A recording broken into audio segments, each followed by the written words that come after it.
UP के आजमगढ़ में रमजान के महीने में मुस्लिम मोहल्लों में बिना टेंडर के लाखों की लाइट्स लगवा दी गई। जब मामले का खुलासा हुआ तो समझ में आया कि नगर पालिका अध्यक्ष ने इसलिए दरियादिली दिखाई क्योंकि वो खुद मुस्लिम समुदाय से आते हैं।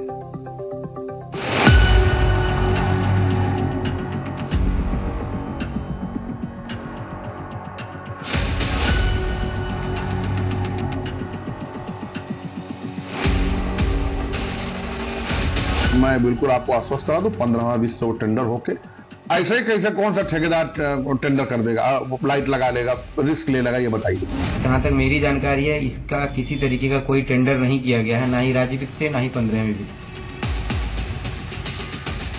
से। महीना रमजान का है तो आजमगढ़ का ये मुस्लिम मोहल्ला लाइट की रोशनी से जगमगा रहा है, लेकिन इस मुस्लिम मोहल्ले के जगमगाने की वजह मेहरबानी भी है, क्योंकि नगर पालिका के अध्यक्ष सरफराज आलम खुद मुस्लिम समुदाय से आते हैं। आजमगढ़ के नगर पालिका अध्यक्ष सरफराज आलम पर आरोप है कि उन्होंने वोट की कीमत अदा करने के लिए सारे नियम कायदों को दरकिनार कर दिया। मुस्लिम बहुल इलाके में करीब 20 महंगी लाइट्स लगवा दी, वो भी बगैर किसी टेंडर के। एक मोहल्ले का विकास करके पूरे नगर पालिका का धन, वो भी गलत तरीके से, जबकि मुझे पता लगा है, क्या सही है क्या गलत हो तो अपनी जगह, लेकिन मुझे पता लगा है बिना टेंडर के अपने पद का दुरुपयोग करते हुए अपने चहेतों को टेंडर उस पे काम कराना ये दुर्भाग्यपूर्ण है। लोग तो लोग हैं, लोगों को सुविधा करो तो भी परेशान है, ना करो तो भी परेशान है। सियासत अपनी जगह है, लेकिन नगर पालिका अध्यक्ष की मजहबी मेहरबानी पर नगर पालिका के अफसर भी सवाल उठा रहे हैं। उनका कहना है कि लाइट का टेंडर नहीं हुआ है, साथ में ये भी साफ कर दिया कि इन लाइट्स के लिए ठेकेदार को भी पेमेंट नहीं मिलेगा। नहीं, ऐसा कुछ भी नहीं है। वो 15वें वित्त में से ग्रांट से लगा हुआ है और कोई 15 या 16 पोल शायद है या कुछ एक आध ज्यादा होंगी। जहां तक मैं बिल्कुल आपको आश्वस्त करा दूं 15वां-20 से वो टेंडर होके किसी तरीके का कोई टेंडर नहीं किया गया है, ना ही राज्य वित्त से, ना ही 15वीं वित्त से। कोई इससे नगर पालिका का टेंडर नहीं किया गया है और किसी व्यक्ति ने अगर प्राइवेट रूप से भी लगाया है तो उसके बारे में भी हमें कोई जानकारी नहीं।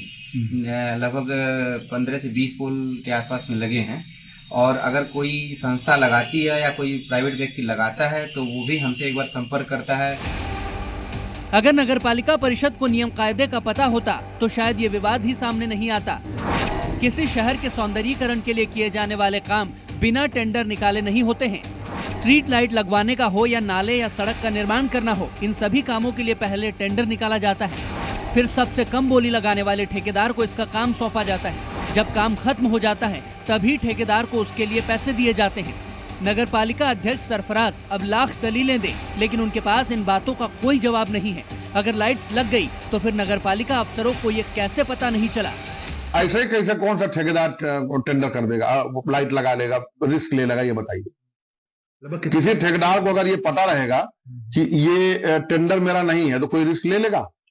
आप हमें बताइए। मैं आपसे कहूं कि ये कर दीजिए तो ये हो जाएगा। चेयरमैन साहब किस आधार पे कह रहे हैं 15वें वित्त से किया गया, राज्य वित्त से किया गया, तो मैं नहीं बता पाऊंगा।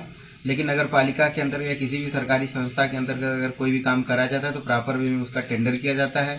टेंडर प्राप्त करने वाले व्यक्ति को वो कार्य दिया जाता है और कार्य की गुणवत्ता सही होने के बाद उसका पेमेंट किया जाता है। नगर पालिका के अध्यक्ष के जिम्मे पूरे शहर की साफ सफाई और सुंदरता की जिम्मेदारी होती है, न कि किसी खास मोहल्ले की। चूँकि लाइट्स मुस्लिम मोहल्ले में लगाए गए हैं, इसीलिए उन्हें इस सवाल का जवाब तो देना ही होगा कि आखिर कब और कैसे टेंडर निकाला था और इसकी खबर नगर पालिका के अफसरों को क्यों नहीं थी। आजमगढ़ से वेदेंद्र प्रताप शर्मा के साथ ब्यूरो रिपोर्ट, जी मीडिया।